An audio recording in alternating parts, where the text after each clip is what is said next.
নমস্কার বন্ধুরা, সোনালীর কিচেনে সবাইকে স্বাগত। আমার আজকের রেসিপি কাতলা মাছের কালিয়া। ঘরে থাকা উপকরণ দিয়ে এই রেসিপিটা সহজেই বানিয়ে নেওয়া যায়। আসুন দেখে নেওয়া যাক কিভাবে বানাবো।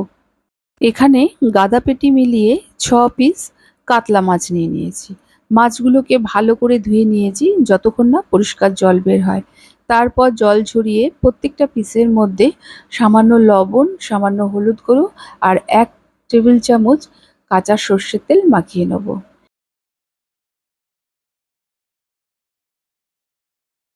এবার একটা মিক্সিং জারের মধ্যে নিয়ে নিলাম দুটো মিডিয়াম সাইজের পেঁয়াজ, একটু বড় বড় করে টুকরো করে নিয়েছি সেটা, সাথে আদা, এটা বাটলে পরে 1 চা চামচ হবে, আর ঝালের জন্য কটা কাঁচা লঙ্কা। এটার একটা মিহি পেস্ট আমরা বানিয়ে নেব। এরপর কড়াই গরম হলে কড়াইয়ে বেশ কিছুটা পরিমাণ সর্ষের তেল দিয়েছি। তেলটা ভালো করে গরম করে নিয়ে এখানে দুটো মিডিয়াম সাইজের পেঁয়াজ খুব ঝিরিঝিরি করে কুচিয়ে নিয়েছি, সেটা দিয়ে দিলাম। এবার পেঁয়াজটাকে আমরা ভালো করে ভেজে নেব। গ্যাসের ফ্লেমটিকে হাইতে রেখে এরকম অনবরত নেড়ে পেঁয়াজগুলোকে আমরা ভেজে নেব।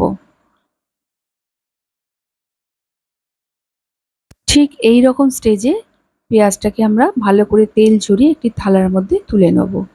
এর থেকে বেশি ভাজলে কিন্তু এগুলো কালো হয়ে যাবে, কারণ ভেজে তোলার পরও কুকিং প্রসেসটা কিন্তু অনেকক্ষণ চলতে থাকে। এরপর ওই তেলের মধ্যে এবার আমরা মাছগুলোকে ভেজে নেব। মাছগুলো ভাজার সময় গ্যাসের ফ্লেমটিকে মিডিয়ামে রেখে ভাজবো। একটা পাশ লাল করে ভেজে নিয়ে অপর পাশটা উল্টে দেবো। এইভাবে দুপাশ লাল করে ভেজে মাছগুলোকে আমরা একটি পাত্রে তুলে নেব। মাছ ভাজার সময় কড়াই ভালো করে গরম করে তেলটা ভালো করে গরম করে নিয়ে গ্যাসের ফ্লেমটিকে মিডিয়ামে রেখে মাছগুলোকে আমরা ভাজছি। এতে কি হবে, মাছগুলো খুব সুন্দরভাবে উল্টে পাল্টে ভেজে নেওয়া হবে। কড়াইয়ের গায়ে একটাও মাছ কিন্তু লেগে যাবে না বা নাড়তে গিয়ে ভেঙেও যাবে না। সেকেন্ড ব্যাচের মাছগুলোকেও ঠিক আমরা একইভাবে ভেজে নেব। এই মাছগুলো ভাজা হতে হতে আরেকটি মশলা আমরা বানিয়ে নেব। একটা মিক্সিং জারের মধ্যে নিয়ে নিলাম আগে থেকেই কিছুটা পরিমাণ কিশমিশ, আমি জলে ভিজিয়ে রেখেছিলাম। সেই কিশমিশগুলো নিয়ে নিলাম, সাথে নিয়ে নেব 4 টেবিল চামচ টক দই আর সামান্য একটু চিনি দিয়ে এটার একটা পেস্ট আমরা বানিয়ে নেব। কাতলা মাছের কালিয়ায় কিশমিশটা কিন্তু দিতে হয়। আমি এটা বেটে দিচ্ছি, আপনারা চাইলে এমনিও গোটা দিয়ে দিতে পারেন। এদিকে আমাদের সেকেন্ড ব্যাচের মাছগুলো ভাজা হয়ে গেছে, এগুলোকে এবার তুলে নিয়েছি। সমস্ত মাছ আমাদের ভাজা হয়ে গেছে। এবার ওই তেলের মধ্যেই 3টে শুকনো লঙ্কা, 2টো তেজপাতা, 4টে এলাচ, একটা দারচিনি, 2টো লবঙ্গ, 1 চা চামচ গোটা জিরে। ফোড়নটা থেকে একটা সুন্দর গন্ধ বেরিয়েছে, তখন আমরা দিয়ে দিলাম পেঁয়াজ, আদা আর কাঁচা লঙ্কার পেস্টটা। এখন এটাকে আমরা ভালো করে কষিয়ে নেব। এই সময় কিন্তু গ্যাসের ফ্লেমটিকে মিডিয়ামে রেখে মশলাটাকে আমাদের কষিয়ে নিতে হবে।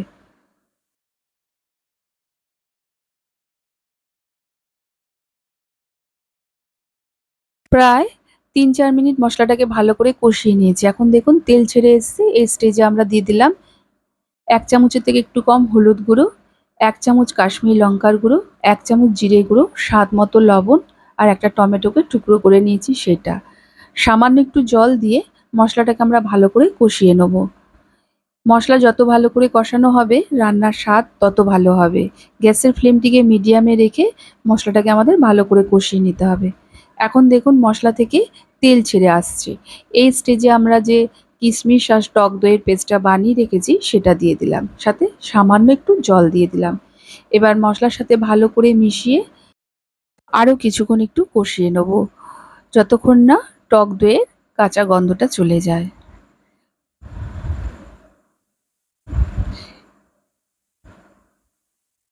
এখন দেখুন মশলা থেকে কি সুন্দর তেল ছাড়তে শুরু করেছে। এখন কিন্তু আমাদের মশলাটা খুব ভালো করে কষানো হয়ে গেছে। এই স্টেজে আমরা দিয়ে দেবো পরিমাণ মতো গরম জল। জলটা দিয়ে ভালো করে মিশিয়ে নেব। এখানে চেষ্টা করবেন গরম জলটা ব্যবহার করার। জলটা দিয়ে ভালো করে মিশিয়ে নেওয়ার পর অবশ্যই একটু কিন্তু চেখে দেখে নিতে হবে লবণটা ঠিকঠাক আছে নাকি। এখানে আমার ঠিকঠাকই আছে। এখন গ্যাসের ফ্লেমটিকে হাইতে রেখে এটাকে আমরা ঢেকে দিলাম। এখন ভালোভাবে ফুটে উঠেছে। এখন এতে ভেজে রাখা মাছগুলো দিয়ে দেবো। সাথে যে পেঁয়াজটা ভেজে রেখেছি সেটা দিয়ে দেবো। এবার সেটা দিয়ে ভালো করে মিশিয়ে নিয়ে এখন গ্যাসের ফ্লেমটিকে মিডিয়ামে রেখে এটাকে ঢেকে আরও 5 মিনিটের মতো রান্না হতে দেবো। এই রান্নাটায় মাছের ঝোল কিন্তু খুব পাতলা হবে না, আবার খুব গামাখো হবে না, একটা থিক গ্রেভি হবে।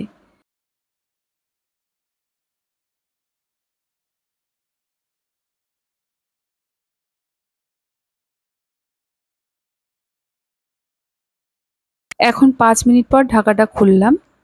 রান্নাটা প্রায় শেষের দিকে। এখন নামানোর আগে সামান্য একটু গরম মশলা গুঁড়ো আর ১ চা চামচ ঘি দিয়ে হালকা হাতে একটু মিশিয়ে নিয়ে আরও ১ মিনিটের মতো আমাদের ফুটিয়ে নিলেই রান্নাটা আমাদের হয়ে যাবে। তারপর গ্যাসের ফ্লেমটিকে অফ করে এটাকে আমরা কিছুক্ষণ ঢেকে রেখে দেবো। তারপরে এটাকে আমরা সার্ভ করব। বন্ধুরা, আমি আজকে যেইভাবে কাতলা মাছের কালিয়া বানালাম, একবার আমার রেসিপি ফলো করে বানিয়ে দেখুন। খেতে কিন্তু অনুষ্ঠান বাড়ির মতোই হবে। বানিয়ে আমাকে অবশ্যই জানাবেন যে কেমন লেগেছে। ভালো লাগলে একটা লাইক ও প্রচুর শেয়ার করবেন।